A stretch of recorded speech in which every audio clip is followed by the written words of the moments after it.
ഒരു നേന്ത്രപ്പഴവും കോഴിമുട്ടയും വെച്ച് നമുക്ക് 4 മണിക്കൊക്കെ ട്രൈ ചെയ്യാൻ പറ്റിയ ഒരു അടിപൊളി സ്നാക്കാണ് കേട്ടോ. അത് നമുക്ക് വളരെ എളുപ്പമായിട്ട് നല്ല ടേസ്റ്റിൽ ഉണ്ടാക്കാൻ പറ്റിയ ഒരു കിടിലൻ സാധനം കേട്ടോ. അപ്പോൾ നിങ്ങൾ എന്തായാലും നമ്മൾ ഈ വീഡിയോ ഒന്ന് ലൈക്ക് ചെയ്യുക, ജസ്റ്റ് ഒരു കമൻറ്റ് ചെയ്യുക, പിന്നെ നമ്മുടെ ചാനൽ ഒന്ന് സബ്സ്ക്രൈബ് ചെയ്യുക കേട്ടോ. ആദ്യം തന്നെ പഴം നമുക്ക് അതേപോലെ മുറിച്ച് കൊടുത്തതിന് ശേഷം ഒരു ചട്ടിയിലോട്ട് കുറച്ച് നെയ്യ് ഇട്ട് കൊടുക്കുക കേട്ടോ. ആ നെയ്യ് നല്ലപോലെ ഒന്ന് ചൂടാക്കിയെടുക്കണം. നമ്മളൊരു പാനിലാണ് കേട്ടോ ഇത് ഉണ്ടാക്കുന്നത്.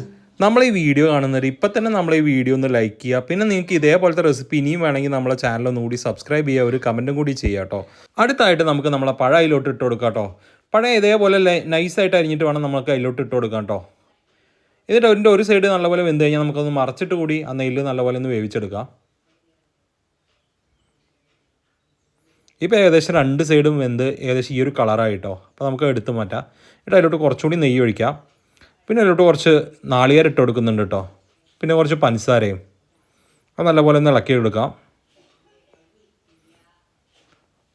ഏകദേശം ഈ ഒരു ബ്രൗൺ കളറാകാൻ വിടണം കേട്ടോ, വല്ലാണ്ട് കരിഞ്ഞു പോകരുത്. അതിനുശേഷം ഒരു ബൗളിലോട്ട് ഒരു കോഴിമുട്ട പൊട്ടിച്ച് ഒഴിക്കുന്നുണ്ട്. അടുത്തായിട്ട് കുറച്ച് മൈദ കൂടി ഇട്ട് കൊടുക്കുന്നുണ്ട് കേട്ടോ.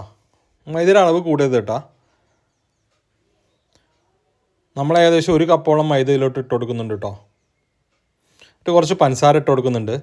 പിന്നെ കുറച്ച് വാനില എസൻസ് കേട്ടോ, 2 തുള്ളി വാനില എസൻസ് ഒഴിച്ച് കൊടുക്കാം. കുറച്ച് വെള്ളം കൂടി ഒഴിച്ച് കൊടുക്കാം. എന്നിട്ട് നല്ലപോലെ ഒന്ന് മിക്സ് ചെയ്തെടുക്കാം കേട്ടോ. നമുക്ക്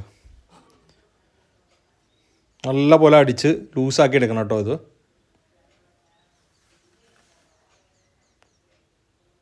ഏകദേശം ഈ ഒരു പരുവമാണ് കേട്ടോ അടിച്ചടിച്ചിട്ട്.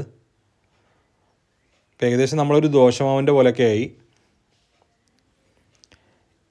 ഇനി നമുക്കൊരു പാനിൽ കുറച്ചുകൂടി നെയ്യ് ഇട്ട് കൊടുക്കാം കേട്ടോ.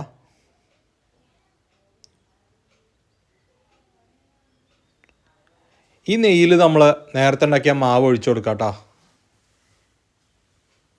മാവ് ദോശയ്ക്ക് ഒഴിക്കുന്ന പോലെ തന്നെ വേണം ഒഴിച്ചു കൊടുക്കാൻ. ഇനി അതിൻ്റെ മുകളിലോട്ട് നമ്മൾ നേരത്തെ വേവിച്ച് വെച്ച പഴം ഓരോന്നായിട്ട് വെച്ച് കൊടുക്കണം കേട്ടോ. ഇനി അതിൻ്റെ മുകളിലോട്ട് നമ്മൾ നേരത്തെ വറുത്തെടുത്ത നാളികേരം എല്ലാം കൂടി ഇട്ട് കൊടുക്കണം കേട്ടോ. ഇതുപോലെ സ്പ്രെഡ് ചെയ്തിട്ട് കൊടുക്കുക കേട്ടോ. ഇനി നടച്ച് വെച്ച് നമുക്ക് വേവിച്ചെടുക്കാം. ഇപ്പോൾ നമ്മൾ ഐറ്റം റെഡി ആയിട്ടോ. ഇനി ഇത് ഇതേപോലെ റോൾ ചെയ്തെടുക്കാം. അടുത്ത് നമുക്കിതൊരു പ്ലേറ്റിലോട്ട് മാറ്റാം കേട്ടോ. എന്നിട്ട് ഇതേപോലെ മുറിച്ചെടുത്ത് കഴിഞ്ഞാൽ നമ്മളെ കിടിലൻ സ്നാക്ക് റെഡി ആയിട്ടോ. സംഭവം ഒരു അന്യായ ഐറ്റമാണ് കേട്ടോ, കിടിലൻ ടേസ്റ്റാണ്. അപ്പോൾ എല്ലാവരും ഒന്ന് ട്രൈ ചെയ്ത് നോക്കുക. വീഡിയോ ഇഷ്ടപ്പെട്ട നമ്മുടെ ചാനലൊന്ന് സബ്സ്ക്രൈബ് ചെയ്യുക, പിന്നെ വീഡിയോ ലൈക്ക് ചെയ്യുക, ജസ്റ്റ് ഒരു കമൻറ്റും ചെയ്യുക കേട്ടോ. ഇനി എങ്ങനത്തെ ഐറ്റംസാണ് നിങ്ങൾക്ക് വേണ്ടതെങ്കിൽ ജസ്റ്റ് ഒരു കമൻറ്റ് ചെയ്യുക കേട്ടോ. നമ്മൾ അടുത്തത് ആ വീഡിയോ ആയിട്ട് വരാൻ നമ്മൾ ശ്രദ്ധിക്കും കേട്ടോ.